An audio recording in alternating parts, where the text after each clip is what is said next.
Jenkins Minus, the mother of a 2-month-old baby girl from Boston, was found Friday morning in this Lowell home off Llewellyn Street.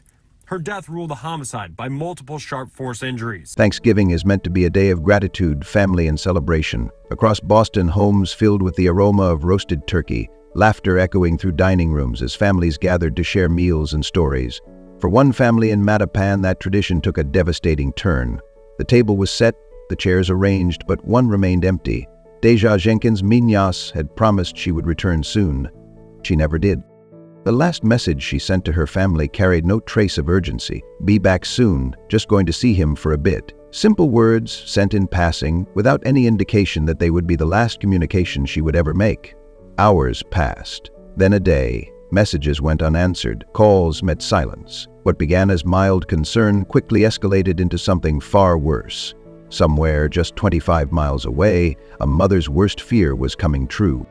Deja wasn't alone that day. Her 2-month-old daughter Delani was with her, a child so young she had barely begun to recognize the world around her. When Deja failed to return, her mother, Latoya, knew something was wrong. A mother always knows. She tracked Deja's phone to a house in Lowell, a place where love and trust had once existed, a place that now held secrets no one was prepared for. By the time the truth came to light, it was already too late. The headlines would report a young mother found lifeless, her body bearing the brutal evidence of a crime so vicious it shook the community. The details would send waves of outrage through Boston. A woman with everything to live for was gone, and the man responsible had walked free, despite warning signs that had been ignored. How did it come to this? Why was Deja in that house that day? What pushed a situation that had already been tense into something irreversible? This is more than just a crime story. It's a story about red flags dismissed, about a system that failed to intervene, about a family that will never celebrate another Thanksgiving the same way again.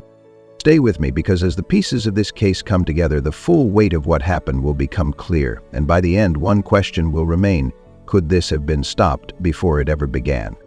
From the outside, Deja Jenkins Minas had a life full of promise. She wasn't just another young woman in Boston. She was a force of warmth, ambition, and determination. She had a magnetic energy that made people gravitate toward her, a smile that carried light into every room, and a resilience that had been shaped by the challenges she faced growing up. Born on February 15, 1999, Deja was the kind of person people didn't just remember, they felt her presence long after she was gone. She was raised in a tight-knit family in Mattapan, a neighborhood where community mattered, where people looked out for each other, and where family ties were everything.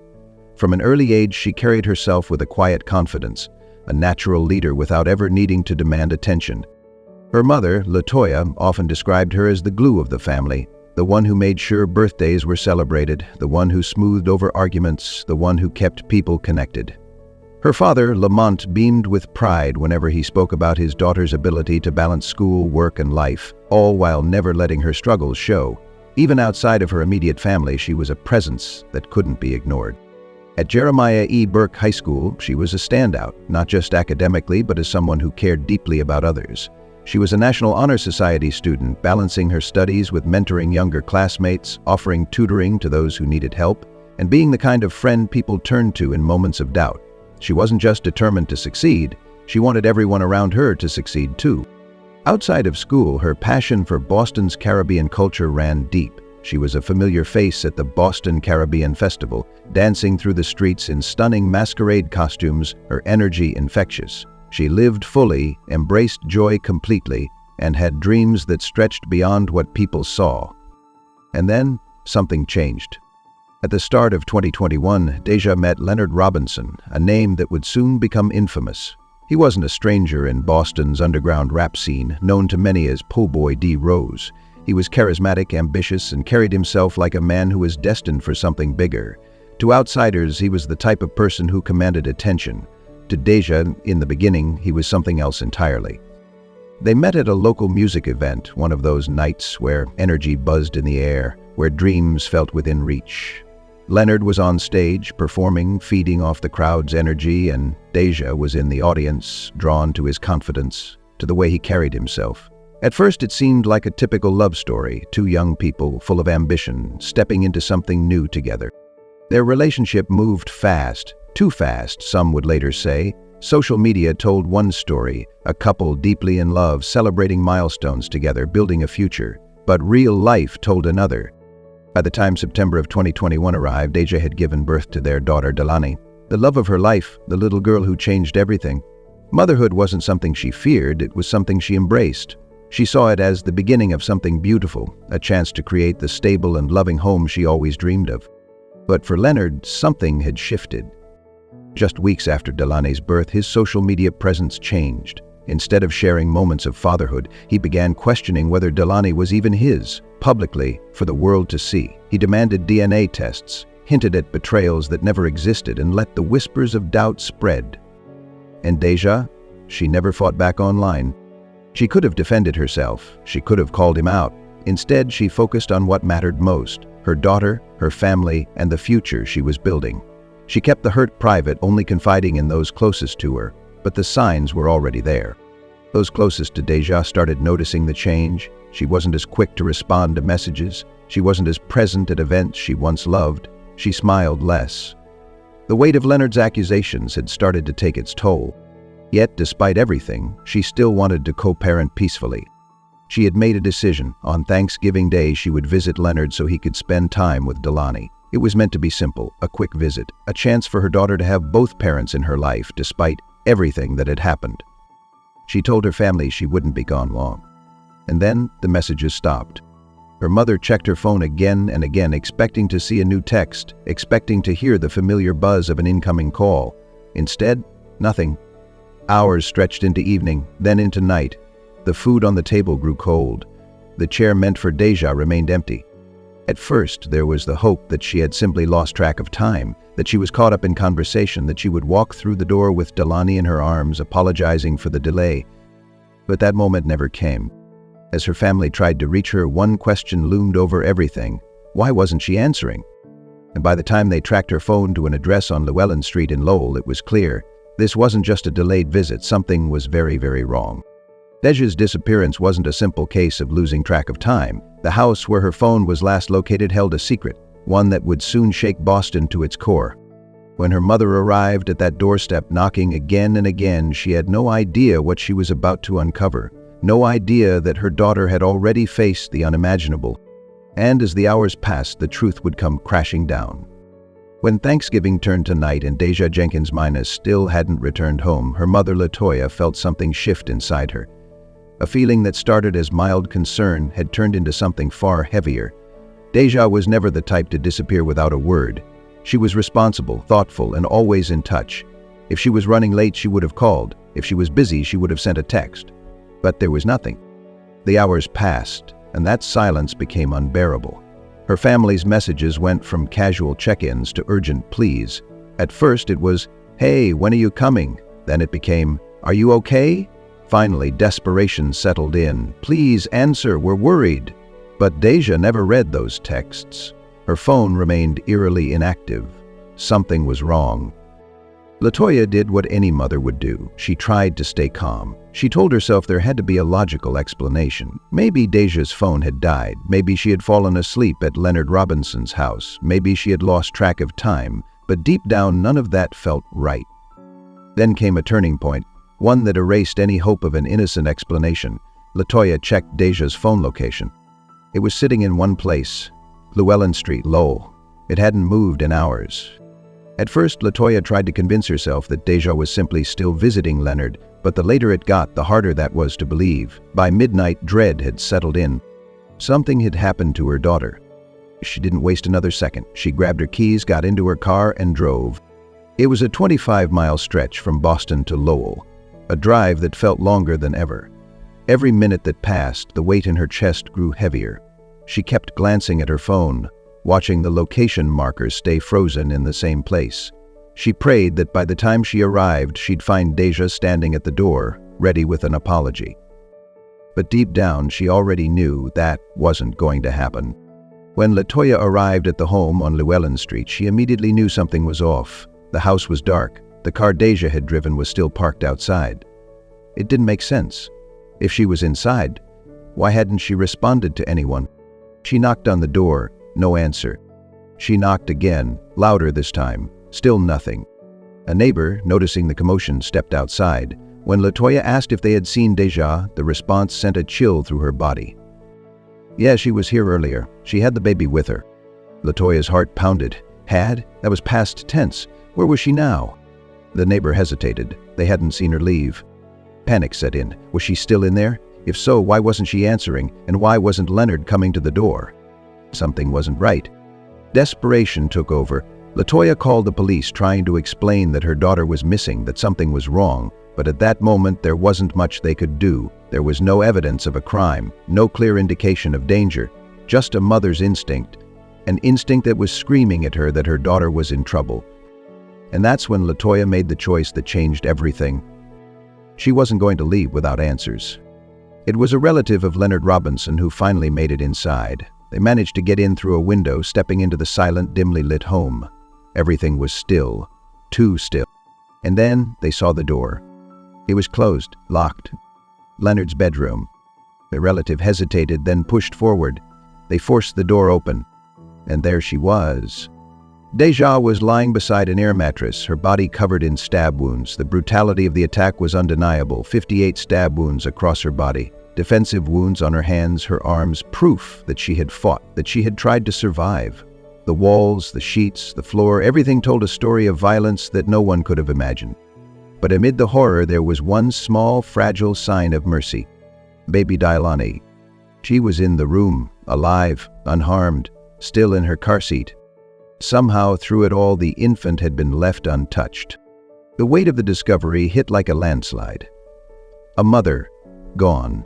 A daughter left behind. A crime so vicious it defied comprehension. As the truth came to light, one question remained. Where was Leonard Robinson? Police pieced together his movements, tracking his GPS monitor, the same one he had been ordered to wear due to his previous gun charges. It revealed something chilling. At 4:56 p.m., hours after Deja had last been seen, Leonard cut off his GPS bracelet. He had made a decision to run. But where was he now? The man responsible for 58 stab wounds was out there somewhere, on the move, unaccounted for. And as police launched their manhunt, one thing was certain: he wasn't going to turn himself in. The discovery of Deja's body was just the beginning. The hunt for Leonard Robinson was now underway. Where had he gone? Who was helping him hide? And when police finally found him, what shocking truths would they uncover?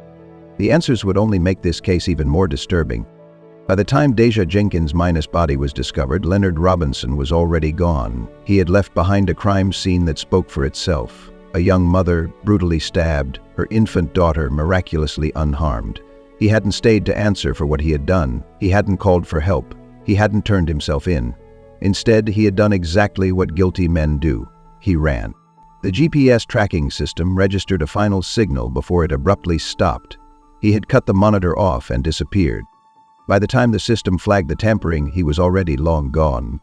The Lowell Police Department and the Boston Police Department immediately launched a manhunt. A crime of this magnitude, a mother violently murdered, her child left behind, and a suspect on the run, wasn't something they could afford to take lightly. This wasn't just about finding a fugitive. This was about preventing him from doing something worse. But tracking him wasn't going to be easy. Leonard knew how to disappear. He had grown up in the streets of Boston, moving between neighborhoods where people didn't ask questions. He had connections in the underground rap scene where loyalty often meant silence. He understood the system. He knew how to avoid police. And now he had every reason to run. As investigators dug deeper, they realized that he hadn't acted impulsively. He had a plan. After cutting off his GPS bracelet, Leonard didn't just flee randomly. He moved carefully. He made stops in multiple locations across Boston, likely trying to establish an alibi or get rid of evidence. Police suspected that he may have had help, someone willing to shelter him, hide him, give him time to think. But no one stays hidden forever. As news of Deja's murder spread, the city reacted with anger and disbelief. How had this happened? How had Leonard been free in the first place? Why had the system failed to protect Deja?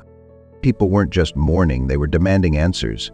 Deja wasn't just another name in the headlines. She was a young mother, a daughter, a friend, someone whose life had been stolen in a way that felt unforgivable. Boston's local news stations ran the story repeatedly, flashing Leonard's wanted photo across the screen. His face was everywhere, social media flooded with calls for justice. Even people who didn't know Deja personally felt the weight of her loss. The pressure was on. The police had no choice. They had to find Leonard Robinson. In the days following Deja's murder, law enforcement pieced together his movements. They gathered surveillance footage, spoke to people who had seen him, and traced his digital footprints. Then they got the break they needed. 4 days after Deja was found, they tracked him to a location in Mattapan, just miles from where Deja's family lived. He had been hiding out, moving from place to place, relying on the hope that someone would protect him, but time had run out. When law enforcement closed in, Leonard Robinson didn't fight. There was no dramatic chase, no last-minute escape attempt. He knew it was over. He was taken into custody without incident and brought to the Lowell District Court, where he faced the charges that would determine the rest of his life. Investigators believe she was killed by Robinson the day before on Thanksgiving. What the medical examiner's office noted was that Deja's neck was fractured, that she had over 58 stab wounds to her body by a sharp object. Robinson was described by prosecutors as an on-again, off-again boyfriend of Jenkins Minus. He was arrested in Boston. Further investigation revealed that there had been social media posts by the defendant questioning whether he was the father of the child, questioning whether he should have a DNA test, and also stating that he was mad at Deja, and I would suggest providing motive. Deja's mother, LaToya Minus, was in court Tuesday. It was her request for a well-being check that led to police confirming her worst fear. Her mother then and other family members then stayed up all night on Thanksgiving, looking to see if they could monitor the phone, Deja's phone, as to where it might possibly be located. Robinson was held without bail. A probable cause hearing was scheduled for December 30th. Reporting in Lowell, Nick Giovanni, WBZ News. I trusted him, LaToya said, her voice breaking. I trusted that he would never hurt her, and now I have to live every day knowing I was wrong. The courtroom was silent. Even the judge looked affected. Then came the final words from the prosecution. Now, this isn't just about punishment. This is about justice. Justice for Deja. Justice for her daughter. Justice for a family that will never get another holiday with a person they loved. When the jury left to deliberate, the room held its breath. They were gone for less than 3 hours. When they returned, their decision was final. Guilty. On all charges, Leonard Robinson was sentenced to life in prison without the possibility of parole. He would never be free again. But as the judge delivered the sentence, as Leonard was led out of the courtroom, there was no sense of victory. Justice had been served, but it hadn't brought Deja back. The case was closed, but its impact would last forever. How did Deja's family find the strength to keep going? What changed in the legal system after her murder? And most importantly, what can be learned from this tragedy to prevent it from happening again? Because the hardest truth of all? They should still be here, and the world will never know all that she could have been.